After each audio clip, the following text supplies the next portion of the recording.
Congress, it can feel like this big, abstract thing, right? A complicated machine. Well, what if you had a user's guide for it? A real, practical manual that shows you how it all works. I'm talking from the actual buildings to the power that you hold as a citizen. That's what we're going to do right now. Let's build that guide together. All right, so here's the plan. First up, we're going to take a tour of the Capitol, the physical heart of the government.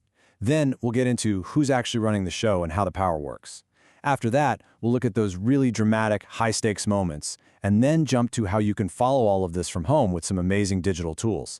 And finally, the most important part, how you can make your voice heard. Okay, to really get a handle on Congress, I think we have to start with its home. Let's take this big, abstract idea of government and ground it in a real place. The physical spot where it all goes down, Washington, D.C. So, you've got the Capitol building, right? That's the epicenter. But it's surrounded by just a whole universe of American history. You've got the mall stretching out like this big green carpet all the way down to the Lincoln Memorial. Then on the sides, you have the Smithsonian Museums, and just a short walk away, the National Archives. That's where they keep the Declaration of Independence. And the Library of Congress, just an incredible collection of knowledge. This is the stage, This is where the work of Congress happens, right in the middle of our country's story.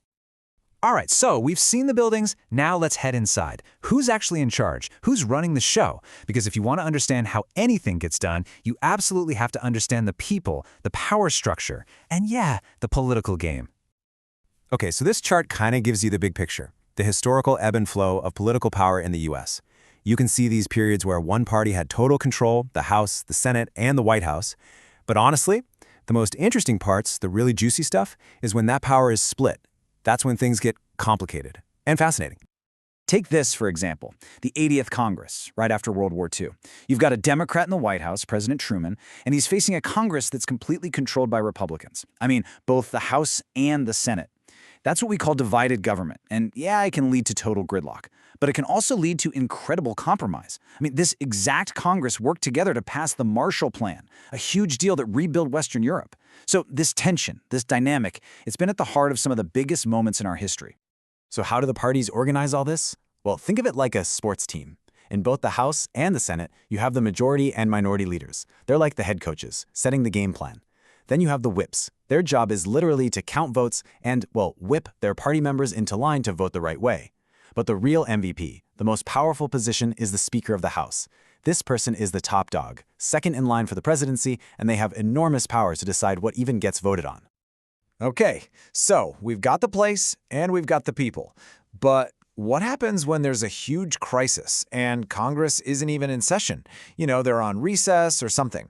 How does the whole system react when every second counts?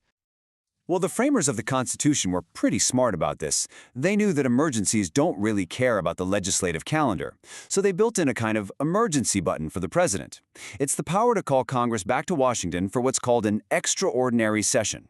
It's basically like a political bat signal. And man, when you look at when this has actually been used, the stakes are just incredibly high.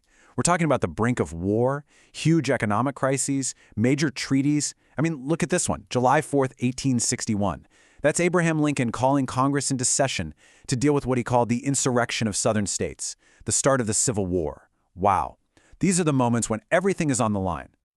But here's the thing, that's kind of the old way of doing things. Today, you don't need to wait for a national emergency to find out what Congress is doing. Not at all. Thanks to the internet, you have a front row seat. You have more access to what's happening than pretty much any generation in history. So where do you find all this stuff? How do you tap into this amazing access? Let's talk about the digital tools that have totally changed the game. The internet has basically thrown the doors of Congress wide open. I mean, it's actually kind of mind-blowing how much information is out there, and it's all free.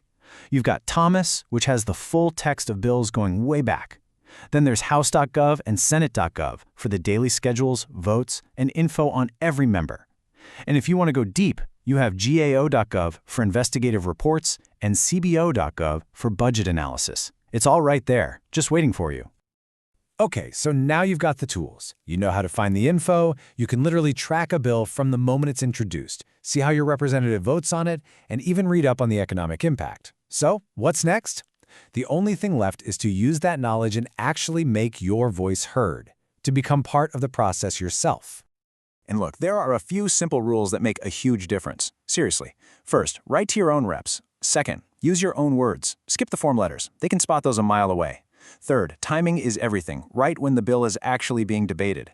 And here's the real key, the pro tip. Be constructive. Don't just yell. Offer a solution. Trust me, that's what gets their attention.